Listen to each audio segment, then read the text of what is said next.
is Dean Mazzarella, and it is National Fire Prevention Month, an important month of the year as we make our way into winter. And well, lots to think about. People have their stoves going. It's time to change your batteries. So we brought two of the members of the Fire Prevention Unit here in the city of Leominster to chat with us. So good morning. It's morning, but it'll be all different times of the day when people watch this. But Deputy Campagna, thanks for joining us. Lieutenant McKenna, congratulations on your promotion. Thank you, Mayor. And so we have we're led by two good ranking officers here at the fire department to talk about what's important about Fire Prevention Month. So thank you.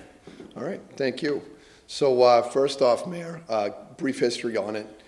In 1871, October 8th, October 9th, legend has it that Mrs. Catherine O'Leary had a cow.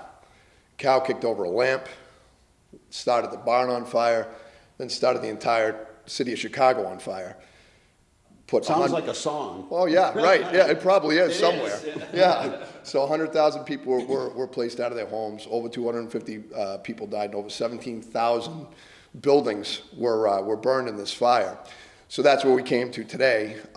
Eventually, the Northeastern or North American Association of Fire Marshals decided on the 40th anniversary to start commemorating that event by educating the public.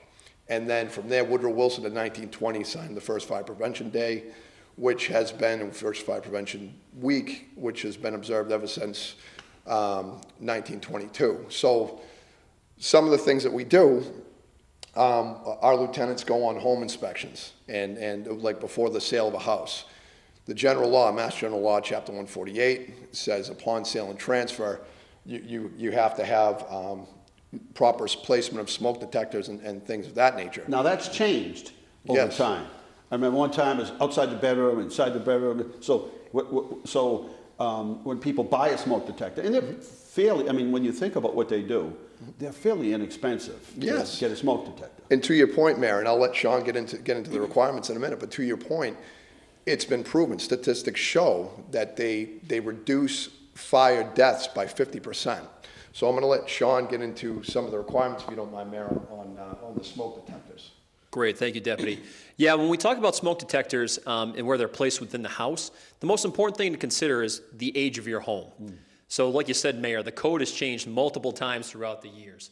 What people need to think about, the smoke detector is there for early activation to alert you to get out of the house, to make it as safe as possible. So you want the detector to catch whatever it is before it affects whoever might be in a bedroom or another room. Exactly. Start making that loud noise that we're all very familiar with to alert you to get up and get out of the house rather than waiting an extended period of time and then alerting you. Right. So that's why when you buy a smoke detector, make sure you look for a P, which stands for photoelectric. And the reason the code went to photoelectric is because a photoelectric detector is very good at a fire in its incipient stage. So when it's starting to get really smoky, these are the ones that go off. The other type of detector is an ionization detector. Those detectors were really good for nuisance alarms because they're good at it when the flame starts to pick up and get progressively worse. So if you had them in the kitchen and you had steam come out of your pot because you're making pasta, that ionization detector would not go off, where this one may go off. Right. So that's why they used ionization detectors. But the code changed because, again, they want early activation, early detection of that fire. So while it's starting to smoke and it really hasn't produced a lot of flame, hopefully everyone hears that noise and they get out. So if you have an older home, what the state wants you to do is basically have one of these on every habitable level. And we ask you to place them at the base of the stairs leading up to the next level. So if you have a 2-story house, put one in the basement, right at the base of the stairs. On the first floor, put one right there at the base of the stairs going up to the second floor. And then when you get up to the second floor, you want to have them within the sleeping area. So commonly you have a nice hallway and all the bedrooms are off of that. You want to have a detector right there that's close to all of those bedrooms, so that way, again, if smoke comes up those stairs, it's going to trip all those alarms and it's going to let you know to get out of the building. Now, what about if you don't have a hallway and the rooms are off it, but the old style houses, the old apartment houses, is a kitchen? and the rooms Yeah. are off the kitchen. So Yeah, that- so yeah, if you have a living room or a kitchen that separates your sleeping area, so say you have a master bedroom, and then you have a living room, and then you have 2 bedrooms, you're gonna want 2 detectors. Okay. You're gonna want one outside that bedroom, and then you have the separate area, and then you're gonna put another one close to those other bedrooms. So the old days, you put a smoke detector inside the bedroom. Exactly. But by the time it got to that point, it's too late. in It's some too late, cases. right? Because you may Sure. have your bedroom door closed, Right. and think about how much that fire is going to grow and build. And by the time you hear it in your room, now you have to walk out into that atmosphere, and that's not where you want to be. And these are relatively inexpensive. When you think about the cost of saving somebody's life. Absolutely. And today, I think they're all pretty much come with a 10-year battery, so there's no longer, that every October change the batteries, which was a hard thing to do. So Absolutely. And if you ever have a question, you can always call our office. Call the fire department. We're always happy to give the information. You can find it on the mass.gov website. Links right to it. It tells you if you have a single or 2-story home, what the law states. And again, it's based on when your house was constructed or if you made any major renovations. For example, the latest code right now, you're going to want these outside your bedroom, inside your bedroom. right. They have to be hardwired, interconnected, which means they have a dedicated power source and they talk to each other. So if the one in your basement goes off, They the all one go on the off. first floor, second floor, third floor, attic, it's all going to go off. So if you go into a newer style construction home, you'll see these things are everywhere. Yeah. And it's just to make them as safe as possible. now, in a new home, everybody thinks they're in a new home even after 10 years. Yeah. Yeah, it's a new house. Well, yeah, I mean, we're still calling the library a new library. It's Right, been up right. for a while. But do hardwired smoke detectors ever have to be changed? They do. Yep. So the biggest thing to remember is that a smoke detector is good for about 10 years, 8 to 10 years. So you always want to, when you look at a smoke detector, if you take it off, the older ones are a little bit harder, but certainly ones that are within 20 years old, you'll see there's a manufacturer date stamped right on the detector.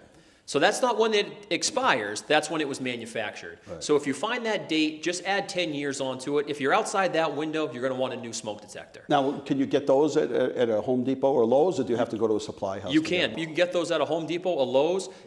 If you have a battery-powered smoke detector, that's one that you can just put on the ceiling, Right. and you're good to go. If you have a hardwired system, meaning there's a dedicated power source, there's wires running into Right. it, it's all done by a clip. Yep. So just make sure you note that when you're going to pick these up. You'll actually see it'll say suited for hardwired use. So they're not good forever. So I think the They're not good misconception, forever. I'm sure when you go to somebody selling a house, I'm sure you have to tell a lot of people, hey, you got to replace the smoke detector. A lot of people, and we Yeah. live in New England, right? Yeah. It's the oldest part of the country. We go in, we have a lot of old houses here in Leominster. You go in, you may see a smoke detector from the 70s. That belongs in a museum. That thing hasn't worked for a while. Right. And again, a lot of people, because the code changes so often, they may be unfamiliar what the standard is to this day. Always feel free to give our office a call. Go on the website. If you have any questions, we're happy to help. The most important thing is safety for people. That's what we're here for. Are the hardwired ones pretty standard, the little clip that clips into or are they all different? They're pretty standard Yeah. across the board. Yeah, you'll see, so the code changed on August 28th of 1997. That's when it started to require you to have a hardwired interconnected system within your house. Before that, it's not gray area, but some people, I was at a house today actually, it was built in 1963. The gentleman that was selling it because his parents just passed away, so he's selling the house on their behalf. Now, they put in a hardwired smoke detector system in 1980. Wow. That wasn't required, again, right. for 17 more years, but they were just ahead of the curve, so they installed a hardwired system. So what we tell people in that instance is you never want to go backwards. If you have a hardwired system in that older style house, keep it a hardwired system. Right. If you have a house that's... Did it connect? And it clips right in. Oh, yeah. Did a new smoke detector They connect work. right in Yep, from because- one built in the 80s? And he actually Good. told me, he says, my parents never looked at these detectors. When I came to sell the house, I know there's the law, sale and transfer. I went out and I bought brand new detectors just like this, and they plug right in, they clip right in. Amazing. You may have to change the bracket, but it should clip right in. Let's talk a little bit about, it's time to, I see people bringing in their wood's getting delivered, pellets, and sort of where the rule of thumb is on cleaning a stove. Some people are like, well, I didn't use it that much last year, so I don't really have to clean it this year. And, or pellets. I know in the past, the vents for the pellets, then we had the big storm in 2015, and snow got over the height of the ventilation on a lot of these pellet stoves. So where do we stand now in 2021? So where we stand is I always recommend getting things cleaned annually Yeah. as far as your pellet stoves and stuff like that. As far as other heating sources, We touched on the smoke detectors. Shawn also has here, most of the 10-year battery seal ones, they have combination detectors which detect both smoke and carbon monoxide. And you're gonna have one of those on every habitable living area because most people have fossil fuel in the basement and things of that nature. Right. And so Something that pre-ignites or doesn't ignite, and that detector's gonna go off. Yep. Or you leave the car running by accident, or you park it you open the garage, leave the car running outside, but the wind is carrying in those fumes, it's probably gonna set it off. Exactly. And it should. Yeah. It's a silent killer. Yeah. It is. We can smell smoke, we can't smell CO. So that's really important. Yep, and CO is, it's odorless and it's colorless, so. Right. As far as the vents, keep them clear, clean your chimneys annually, and definitely have carbon monoxides. It's required, but if you don't have them, get them. A couple things to touch up on this as well is simple things that people at home can do is test these things once a month, make sure they're in the proper place, like Shawn already discussed, and follow manufacturer's instructions if you have any questions. On the other end of fire prevention, we also have a SAFE and a Senior SAFE program, Mayor. Rob DiMarzio, firefighter Rob DiMarzio, he's actually at Northwest School today. He's back in the schools now that COVID-19's done. He goes over family pre-fire planning, what smoke detectors sound like, and what to have a plan with for the student age, the school age kids. Yep. And then for the Senior SAFE, we have 6 sessions booked at some of the housing authorities, places like Glory Drive, 161 Spruce. We're going to go over 10 basic safety tips. So that is also part of fire prevention and being proactive as far as safety is concerned. If there's somebody that's a senior or disabled and they need help putting in smoke detectors, Yes, is that we something have. you can We help do with? have. Thank you, Mayor, for reminding me of that. Yes, we have that program as well. So anyone over the age of 60, if they're missing a smoke detector and they need help installing them, you give our office a call. The number there is 978-534-5950, and we will put you on the list, and we'll go make an appointment and install your detectors for you. So, yes, that's also a program we have. and cluttered basements. I see a lot of reports that come in from the fire department that say, we went to a particular house, we could barely get through the hallways, the cellar was just like, something about, especially tenement houses, what you can't fit in the apartment, what you think you don't need, ends up flowing downstairs, it all ends up there. Someday you have a fire or something happens, and you can't even move around in some of these basements. Yeah, storage is a big problem. Shawn Lieutenant McKenna runs into it all the time on his inspections. We run it all the time in our walkthroughs. Storage is a big problem. At the very least, you're going to want them out of the egresses, not in enclosed porches, and you can't let it pile up high. It makes it tougher to survive for everyone. So definitely, things need to be neat. They need to be stored correctly. And you can't let it pile up, And especially it makes in it difficult for residential you to places. get through because yeah. you've got all your turnout gear on, and you're trying to get through, and you can't, you barely, it's hard enough to get through Yeah. with just regular civilian clothes, but makes it even more difficult to get through when you have your turnout gear and everything else on. Yeah, and if we're going in trying to make a rescue, we do everything with hose lines nowadays because it's kind of our way out. Our way in's our way out. If we're going in and fighting a fire, that's how we're going to get other people out as well. So if that hose line gets covered up by storage or whatever, it's going to be a problem. You know. It also increases, we talk about in any structure, the fire load. Standard type of construction equipment, standard type of building materials now, they're very different than 200 years ago. Right. It's less hardwood, it's more A synthetics. 2x4 doesn't weigh the same as an Does old not, 2x4. exactly. A lot of it's lightweight construction, it's more synthetics, it's more plastics. They burn hotter, they burn faster, they produce really nasty, disgusting black smoke. If there's a lot of clutter, you're only adding to the fire load inside that structure, which means You're the fueling fire the has fire. more fuel to burn, and it can burn a lot longer, it can burn hotter, and that's something that's a serious concern, not only just for the firefighters going in, but also for the residents trying to get out. You may think under ideal conditions, I have a way out because I have my pathway and I can get through to the door. It's very different at 2 o'clock in the morning if your house is full of smoke. Now you have all that extra fire load. It's very difficult to navigate your way through to get out, and it makes it very difficult for the firefighters to navigate our way in to find you. Yeah. And on that note, if you ever do experience, if your smoke alarms are going off, if you do have a fire, the most important thing you can do is get out. Never go back inside. Call 911, have a neighbor call And 911. people do it all the time. They go back into their pictures, family Well, go out and get a fireproof safe, and you don't have to worry about those Absolutely. things. My mother's jewelry, something special. Yes. The cat, my dog, whatever. And that's like, I don't know what the percentage is, but it's pretty high. And it's scary because most of the time, if you are able to escape, the fire is going to double every about 15 seconds in size. So the longer you're outside and then try to go back in, you're entering a different environment than when you came out. And part of our job, we don't just go in to find people to extinguish the fire. We have something that's called overhauling. And part of that process, you know, a couch can be replaced. Right. Old family photos and things like that. We have salvage covers that we will cover those photos as best we can. We actually will, once it's a safe condition, we always bring people back inside to say, listen, get some clothing, get those things that are most important to you. Let's help you get those out of the building. And if it's safe, you'll grab the cat or the dog. Always, Or whatever it is that might be important to somebody. Always. But Dogs and cats are amazing. They find their way out. They usually.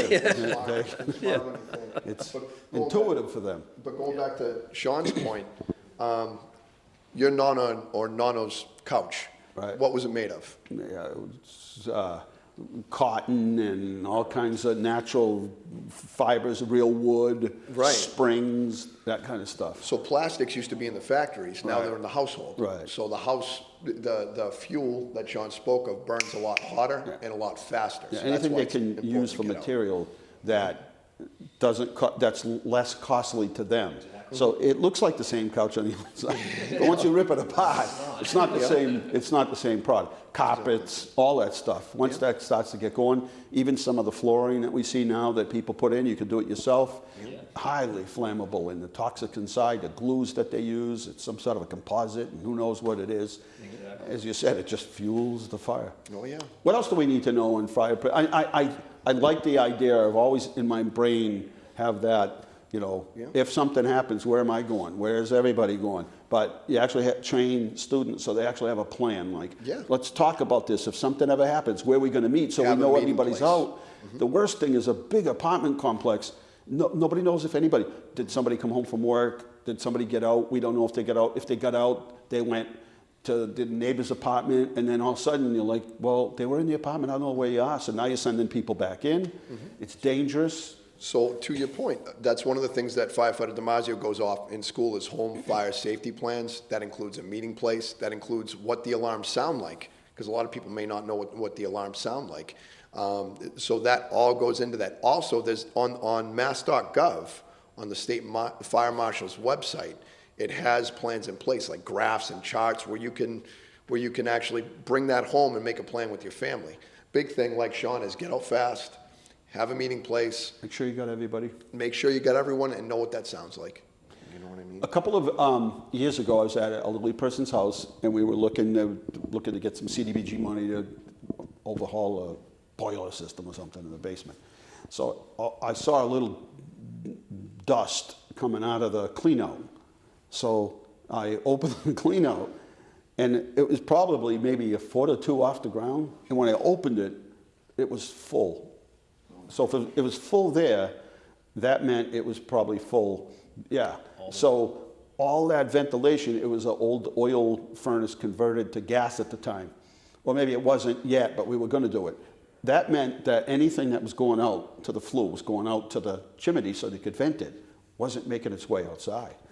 Right. So when they do a chimney clean, do they also clean all the way down and clean the? So they do it all. The entire flue, yeah. So they that's should go why all the way down. another reason that it's important is even if you don't have a wood stove and you have I guess an oil-fired stove, you still get soot and debris that ends up inside there. So you still recommend to have chimneys cleaned, even if you don't have a wood stove or a pellet stove? Absolutely, yep. You can contact, go on Google, you can go into the yellow pages. It's always recommended because not only do critters and things get into the chimney, That's what I was going to say. can definitely Twigs, they bring twigs. a lot of and stuff. everything else. And if you're burning wood or any fossil burning fuel, hardwood, things like that, pyrolysis is something that as it heats and cools, you get a layer that will start to build inside the flue. And a lot of times when we go for chimney fires, that's what happens. You get a fire that starts inside the flue itself, and it gets through the chimney liner. It can get into the walls or breaks out, and that's what we're going for, a chimney fire. They say it sounds like a locomotive. You hear that whoosh, short of Like the sound. wind, yeah. Correct, yep. And one big thing too with Fire Prevention Month, be careful with candles. A lot of times, especially as it starts to get colder, and even for ambiance sake, people like to light candles. Never fall asleep with a candle that's still lit. Never leave the house and leave the candles on. They make actually very realistic looking electric ones now, you know, that you can buy in stores. Battery operated ones. Battery operated, Look correct. like it's a real candle. They look like the real thing. They have a wick that moves and everything. It's pretty impressive. They have the scent too. So. They have a scent too? Yeah, exactly. Yes. But So if you do, I mean, there are safe ways to, if you could put something underneath it, a metal tray. I mean, there are some things that you can do. Exactly. Make sure it's not near anything. So. Not near magazines and any sort of paper product, things like that, especially thin paper products. Those will definitely ignite faster than most things. So just be careful with those. We see a lot of times people have them in bedrooms. And then again, we go back to all the stuff that the products, how they're made nowadays. If that candle ever tips over onto the bed sheets and things like that, they can start a fire. It's all oil. Drapes, curtains, things like that. It's all oil. Yep. And It's fire all spreads vertically. oil-based. It goes up. So it's going to want that path of least resistance and head up towards the ceiling. And if there's drapes and anything like that, it's going to use that avenue to run and grow. And Shawn, what about smoking in bed? Yes. Yeah. Always discourage smoking in bed. It's not smart. If you're on home oxygen, please do not smoke. Fire and oxygen, they get along very well together, and it can be a horrible effect. So always be very careful about properly smoking, properly discarding of smoking material. So make sure you have an ashtray or something like that. Make sure it's fully extinguished. Don't just take it for granted. Same thing too, Mayor, like you said, if you're cleaning out your flue, if you're cleaning out your fireplace, when you dispose of those ashes, make sure they're properly disposed of. If you think it's out, add more water, just to be safe. Yep. Keep it away from your house. Keep it away from the neighbor's house. Don't put it in a shed. Don't put it under the porches. Make sure that it's out, away from the house, just in case there's a couple of embers that may kick up. You want to make sure that it's away from those buildings so it doesn't increase the risk of a possible fire. Now, 4 questions, and then I'll give you a chance to kind of wrap up in case we need. No, he gives it to the deputy. You might want to ask this. They're not trick questions. And then I'll give you a couple of minutes to kind of anything we forgot. Everybody's got a gas grill today. They sell them for $79 to $7,000. I see them on porches and decks all the time. Second floor, old house, tenement house on French Hill or off of Cotton Street or Cottage Street. And I think to myself, if that anything ever happens, it's like kindling. Is that legal? No, it's not. It So can't it's be. not. The gas grills can't be on any combustible material. And that was an excellent question, Mayor. Be it a porch of a high-rise or a back door or a back door deck off your house. The grill needs So, to be on a outside, outside, somewhere, a concrete pad sand, or yes, or whatever. correct. First Think question. about the overhang too. If there's ever an overhang, Oh, yes. you can't have a grill underneath it. So that's one of those things if you're ever questioning. If you have an overhang, if there's something above you, you definitely can't have the grill there. Yep. Second question, fire pits. At one time, we got a call, we went down, these people having a fire at their house, and we extinguish it. Sorry, we don't allow those. Now, some nights, Yeah. the sky is lit and people have these giant So the state, fires going, yeah. So the state set out. smoke. So the state set out guidelines for recreational fire pits about 5 They years just ago. gave up trying to fight. And what they did, I mean, you still if you're going to build it right, you're still going to pull a permit Right. and all that stuff. But with the building department, but you're going to be 20 feet away from combustible materials at a residential home. You have to be. It can only be. It can only be 3 feet in diameter, and you got to have a hose, an extinguishing agent, ready at all times to put it out. And you can't use construction materials. Right. You cannot use Put a construction fire in materials. there, you can't. Yeah, it's Even got to be big kindling stumps, and yeah. grass, leaves. Yep. You can't. There is a burning time, January 15th to May 1st, and Right. that's when you get a burning permit from the fire department. You just come down to any of the stations, call into our dispatch center. They'll take your information. That way, we know that you have a permit out. So if if somebody someone calls, calls in and says, yeah. "Hey, there's smoke in the area of West Street at this address," let's check. Okay, there is a permit out today. They are burning. We may send an engine up just to investigate to make sure everything's okay, but you're in compliance with the law. I mean, technically, I think it's supposed to be 75 feet away from a 75 house. feet from a house. And Yep. in some of the neighborhoods, that's impossible. And You're then- in your right, neighbor's right. backyard. So So that's Next why- question. When I was younger, there was a fire right here in this premises on the property. And we ran around to the front of the building and then we opened the box. There's a little white loop and we pulled it, right? Or a little pull. Where are all the fireboxes? Do they have fireboxes anymore? Do they exist? They started taking them down a few years back. There may still be I some. think there's 4. Is there 4 or 4 5 left? in the city. Trivia But, yeah, question. There you but go. Where are that's- those 4 or That's 5? it. Yeah. With the updated Cell notification phones. system and cellular abilities, it's Well, it's ironic though, because sometimes there's an accident or something happens, and everyone assumes that everybody else calls. And we've had a couple of those incidents. Yeah. And now the big question, 4th, the fire whistle. yeah. Everybody, I keep asking Joe, I'm like, Joe, where's this fire whistle? I don't even know what to watch. I count on that fire whistle. Yeah. Plus the excitement of being with somebody close by when that fire whistle goes off, who's never experienced it before. Yeah. You know, the, "Ah." So this is the chief, the fire whistle. Before people start getting a petition going, the fire whistle, is it coming back or not? I'll defer to the chief on that one, but the Is cool the fire part whistle coming back, chief? Fire whistle will come back. All right. People ask me every day. I said, yes. Joe said they're making pots. we had fires, and we would have guys come in, retirees like Lee Barron Sr. and stuff. They still responded to the whistles, Right. not the calls. So Completely. it's a cool piece of history. You know, you guys grew up with it. I had a short That's it. time with it. It was more for Between the historical. bells at St. Cecilia's, St. Anne's, St. Leo's, and the whistle, I've never owned a watch. All right, we got to wrap it up. So what did we forget? Anything that's important that we need to tell? Yes, we did forget All one right. thing. Don't ever leave cooking unattended. Well. That's pretty much it. Yeah, that's a big one, right? Yep. That's Always. Yep.